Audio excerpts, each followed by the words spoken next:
Amici bellini, eccoci qua, andiamo a rivederci un attimo questa partita, questa finale che abbiamo pareggiato, non abbiamo perso assolutamente, perché Conte è in qualche modo soddisfatto della prestazione, poi non del risultato ovviamente. Cerchiamo di riportarci su un livello di calma perché mi rendo conto che la delusione è tanta. Cominciamo.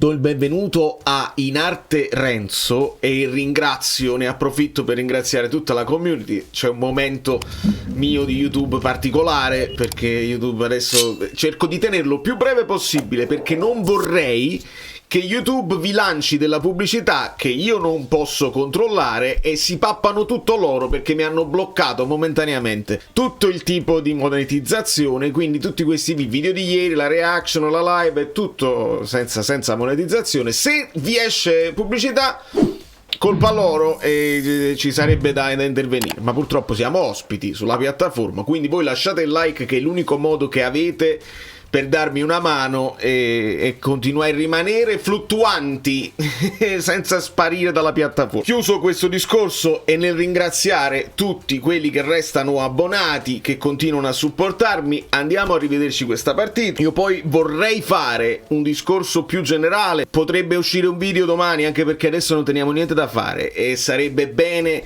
affrontare anche il discorso sulle altre squadre, perché noi parliamo di noi, certo, ma dipendiamo tantissimo dalle altre squadre. Prendete la Lazio che adesso Baroni deve essere esonerato perché non esiste proprio, prendete la Juventus, poi lo stesso Gasperini con Seisao, ecco perché questa era una stagione dove dovevi approfittare.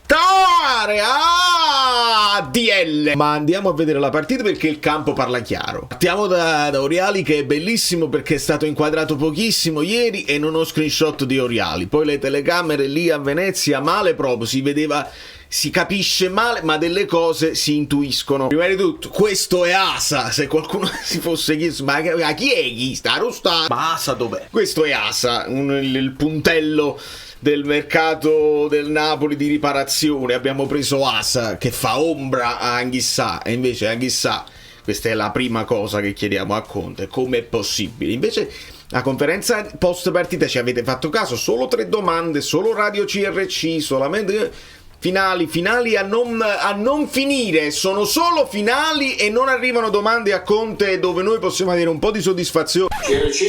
Lei giustamente ha parlato di 10 finali, ora sono 9. Vabbè.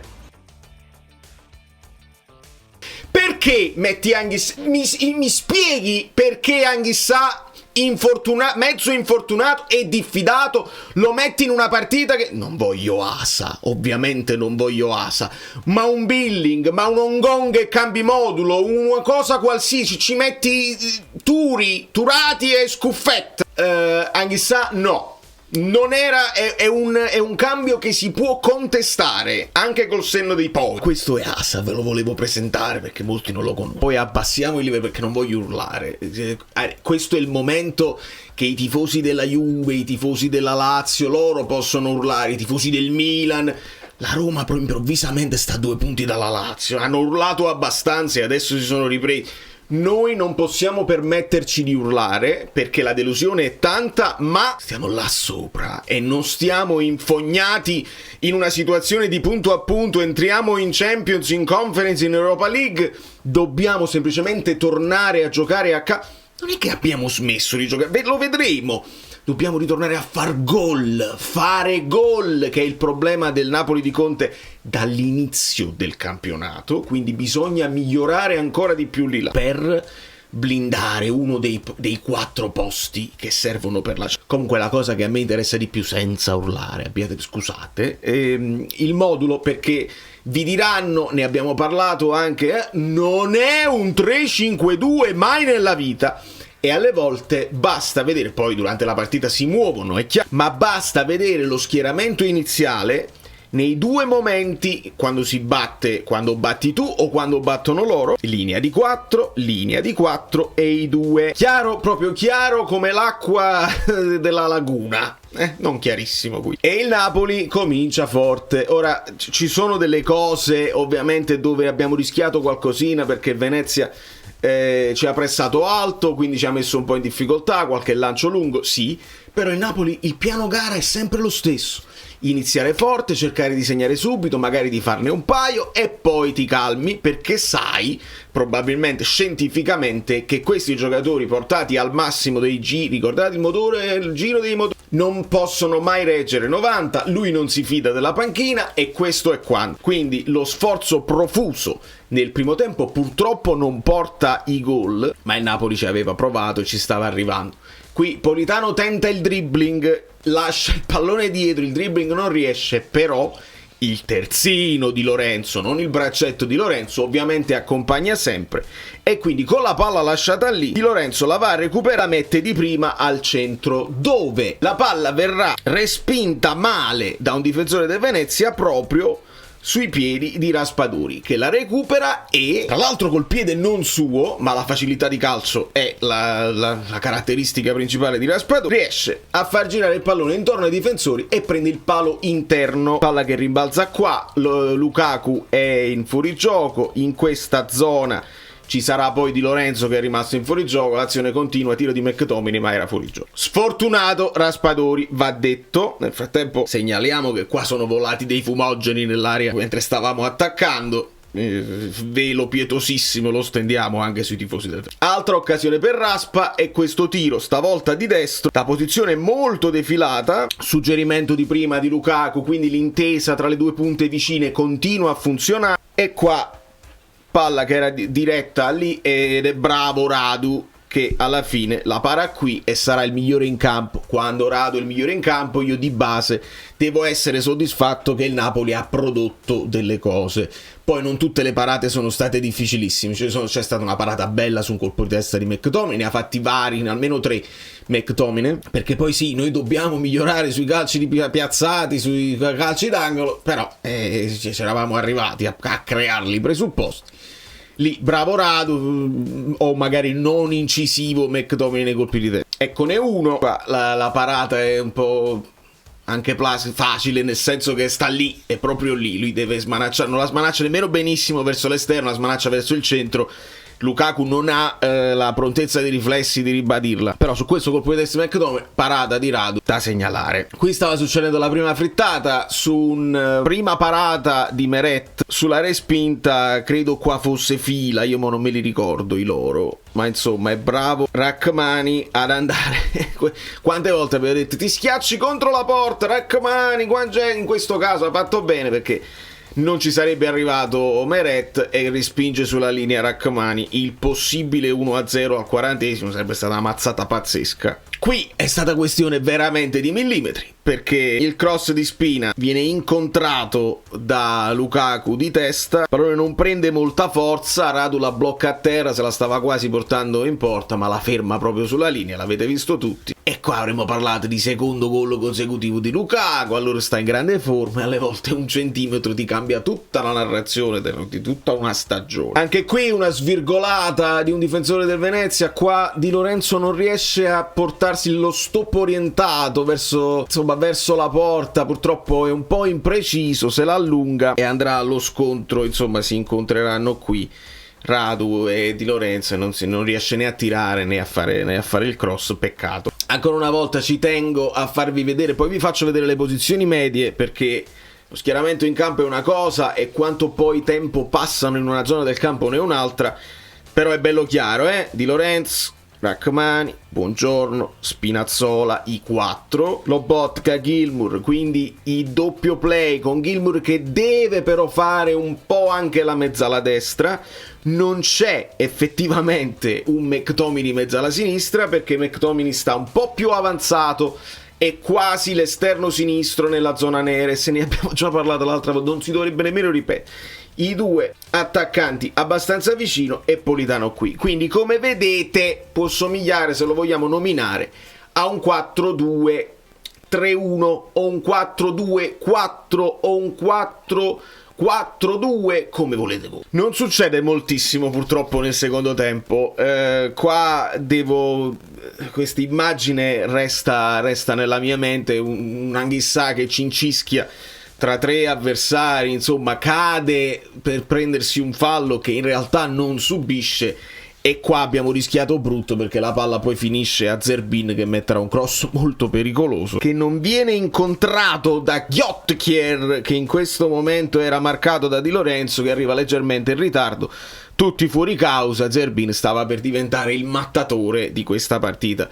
Non l'ho preso, ma ce lo ricordiamo, tunnel a buongiorno nel primo tempo, insomma Zerbin è stato un pericolo costante su quella fascia. Eppure l'occasione per svangarla alla fine l'abbiamo avuta con Simeone, e qua diamo merito a un Okafor che non è un fulmine di guerra, ma che qui l'assist di sinistro, cioè di prima, l'aveva messo bene, e purtroppo a mezza altezza, non è un assist rasoterra, anche perché rasoterra forse sarebbe stato intercettato dal difensore, però non è alto abbastanza da essere incontrato di testa, e qua Simeone la impatta al volo, onestamente difficilissimo da far gol così, palla forte, insomma in corsa, difficile, però, e voi lo sapete io quanto ami Simeone, che nella partita scorsa insomma era quasi in lacrime per aver fallito quell'occasione. Qua è un sorriso, probabilmente è un sorriso di nervosismo, è un sorriso amaro, è qualsiasi cosa volete voi, però io non posso vedere in una finale dei mondiali uno che sbaglia un gol al 93esimo che sorride e mannaggia, quasi gol. No, non è possibile, tu devi stare come un pazzo, e quindi mi sa che non era una finale. D'altra parte, finale o no, le cose succedono, e su un calcio d'angolo battuto malissimo da Politano, contropiede volante del Venezia che si riversa, era tipo un 3 contro 4, una cosa del genere. Insomma il Napoli rincula con fatica, fate fatica, ma fatica. E la palla finisce a Nicolussi Caviglia, occasione da fuori aria, con Meret si prova, però questa volta non gli va bene perché la palla finisce abbastanza centrale, Meret si allunga bene e ci mantiene sullo 0-0. Clean sheet, che bello, però senza segnare resta la delusione. Cose che si perdono quando ti guardi solo gli highlights, perché poi sì, voti di SofaScore, voti degli editoriali di certa gente, però anche guardandoti la partita una volta certe cose te le scordi. Per esempio questa diagonale fatta da Spinazzola su Zerbin che stava arrivando, cross pericoloso, qua Spinazzola la mette in angolo. Questo per me fa salire un pochino il voto di Spinazzola, secondo me tra i più positivi, però questa azione qua non finisce in nessun highlights, come non finisce negli highlights anche un paio di indecisioni di Meret, come per esempio questa qui, si vede malissimo ma il cross arriva da questa zona, lui cerca di bloccarla, la spilla, si dice in inglese, la palla sta per finire qua nella disponibilità del numero 77, Arostani, lasciamo perdere, ed è qua, meno male che c'è sempre Politano, perché la palla si sfugge a Meret e Politano la rinvia, in questo caso meno male che c'era Politano. Non passi inosservato anche lo striscione che cerca di dar forza a tutti i napoletani impauriti per la situazione delle scosse. Nessuna crepa, non sentimmo rumore, Napoli unita non trema e non muore. E mentre esponiamo questo partono cori molto simpatici di grande solidarietà nei nostri confronti. Poi sono anche lì delle terre molto a rischio, tra alluvioni, piogge pesanti, saranno i primi poi nel caso in cui i livelli del mare salgono, saranno i primi a scomparire, quindi loro sono solidali nei nostri confronti e partono con le solite cose, che senti che puzze. Bene, Napoli in fase di possesso, per ribadire la questione del modulo, 1 e 2 i difensori centrali, Spina in possesso di palla, i due mediani, Di Lorenzo che ha questa funzione di essere il terzino che sta più dentro, quindi agisce quasi come una mezzala destra, la zona di Anghissà, un Politano largo, le due punte Lukaku e Raspadori e il McTominay che va a fare un po' l'esterno sinistro. Penso di essere stato chiaro. E questa è l'ultima situazione dove insomma credo fosse Spinazzola o Buongiorno, questo qua si vedeva malissimo, quindi è proprio difficile individuarlo, ma insomma palla che rimbalza 2 o 3 volte, Meret che la va poi a cercare di rinviare, Zerbin va a contrasto, insomma la palla poi finisce in questa zona e Gilmour la libererà, però anche qua abbiamo rischiato un pochino. Non facilissimo fare i voti, infatti lascio sempre in sovraimpressione i voti della community che risolvono dei dubbi che posso avere, ma per quanto visto in partita e per quanto rivisto poi nell'analisi, io do 6 a Meret, che ci mantiene in piedi con quella parata finale, dove però qualche incertezza la devo rilevare, e quindi bene bene il clean sheet e bene non aver subito gol, però con qualche brivido. Di Lorenzo 5,5. Ho visto molti tifosi insoddisfatti della prestazione di Di Lorenzo. Io ho sottolineato quel mancato controllo, però in teoria avrebbe un X assist che poi viene deviato dal difensore del Venezia, ma c'era, insomma 5,5. Non è stata la partita peggiore onestamente di Di Lorenzo. Molti dei problemi sono arrivati dall'altro lato, dove però io do 6,5 a Spinazzola, e forse sono generoso, me lo dite voi, che era praticamente l'assist per Lukaku, l'aveva fatto, è l'unico che si prende anche la responsabilità di portare un po' palla, quello che poteva farti Kvara, quello che ti faceva Neres, e serve prendere un po' l'iniziativa e tentare di puntare l'uomo, altrimenti non lo fa nessuno, e quindi la soluzione è questa. Quando McTominay va più centrale, Spinazzola si deve fare tutta la fascia. Speriamo che regga fisicamente. Rachmani non mi è piaciuto tantissimo, molte imprecisioni, però salva quel gol, quindi arriva al 6. E Buongiorno meno convincente di altre volte, 5,5. Come 5,5 do a Gilmour, non mi ha fatto impazzire, come invece mi aveva fatto impazzire nelle partite precedenti, sia con l'Inter che con la Fiorentina. 5,5. Come 5,5 do a Lobotka. I due play mi dovevano dare qualcosina in più a livello di palleggio, essere più vicini, più veloci nel palleggio per metterli in difficoltà. Non è successo. Si guadagna il 6 McTominay, perché alla fine è sempre quello che ti dà la percezione di essere pericoloso quando si avvicina all'area, gli altri molto meno, quindi come molto meno pericoloso risulta Politano, gli do 5, potrebbe essere un 4, 4,5, 5, alla fine vedete, io la trovo sempre qualcosa di Politano che merita l'impiego, però non è un giocatore che può fare tutte le partite a 90 minuti, storicamente ha bisogno di un cambio, così ti può dare il massimo e poi deve sedersi.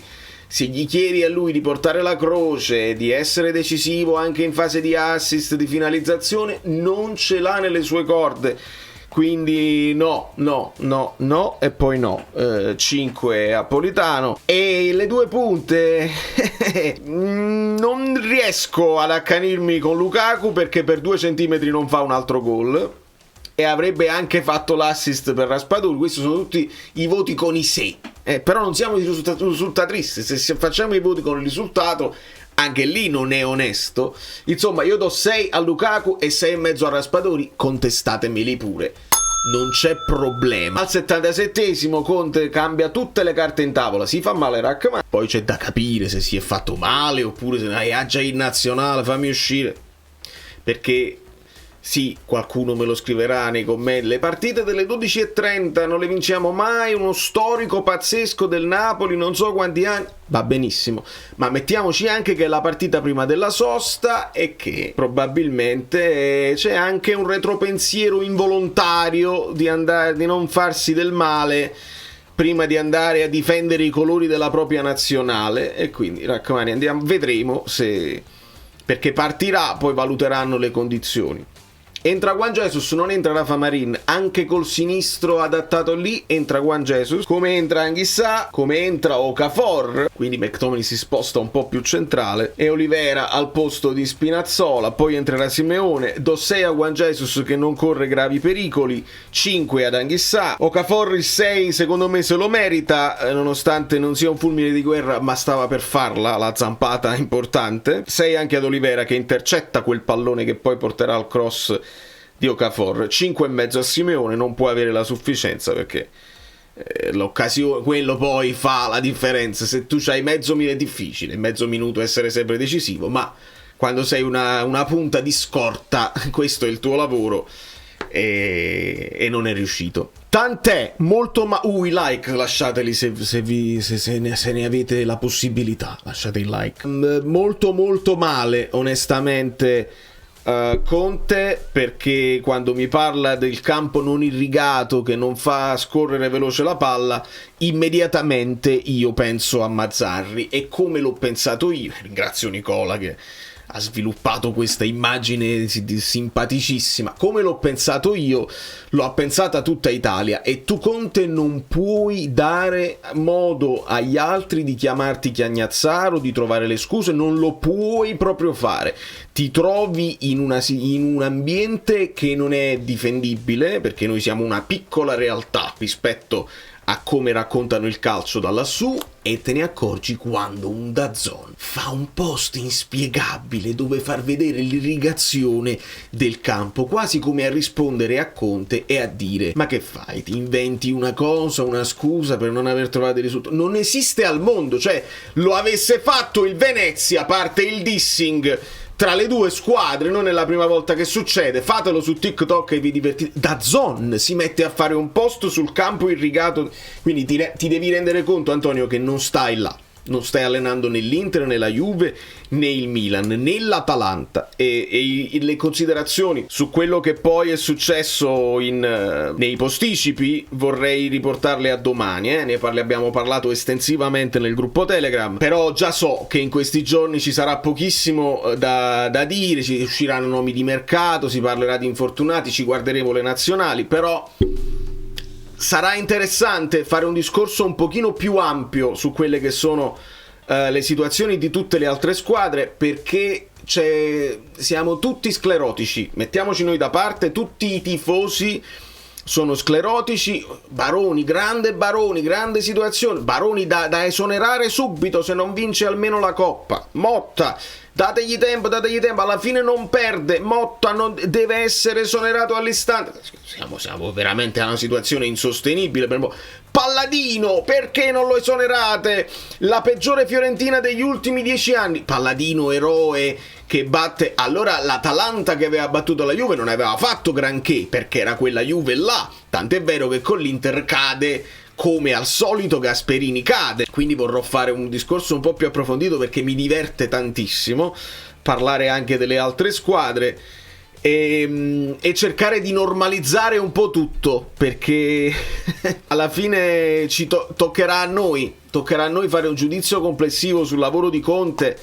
Se noi abbiamo un obiettivo noi in testa e la squadra non lo raggiunge, la società non lo raggiunge, l'allenatore non lo raggiunge, e pensiamo di voler cancellare subito e ricominciare tutto da capo, signori, i cicli non si aprono mai. E diventa sempre più difficile, perché poi c'hai sempre l'alibi: è il primo anno, è successo questo, è successo quello. Invece bisogna farli lavorare quando ci sono il talento. Ma ne parliamo domani. Da New York, Valerio Fluido è tutto, vi abbraccio e vi bacio. Probabilmente non ho detto tutto, ma perché voi dovreste concludere il video nei commenti.